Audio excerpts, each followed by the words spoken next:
আসসালামু আলাইকুম। সকলে কেমন আছেন? আশা করি ভালো আছেন। তো আজকে একটু নোটিফিকেশন নিয়ে কথা বলবো। আমরা অনেক সময় একটা পেজ লাইক করি এবং ফলো করি, তারপরেও সমস্ত নোটিফিকেশন আমরা পাই না, সে বিষয়ে আলোচনা। তো সরাসরি আমরা ভিডিওতে চলে যাই। দেখুন, আমরা এখন এই ফলোয়িং বাটনে ক্লিক করব। তারপর এখানে আছে ফলো সেটিংটা এখানে আছে content highlights, video highlights, live video highlights. এখানে আমরা কন্টেন্টে গিয়ে অল নোটিফিকেশন ক্লিক করব।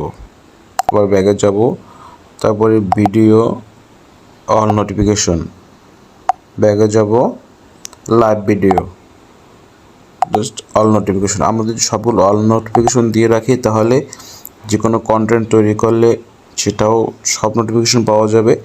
ভিডিও বলেন, লাইভ ভিডিও বলেন, যা কিছু আছে সব কিছুরই আমরা নোটিফিকেশন সাথে সাথে পেয়ে যাব।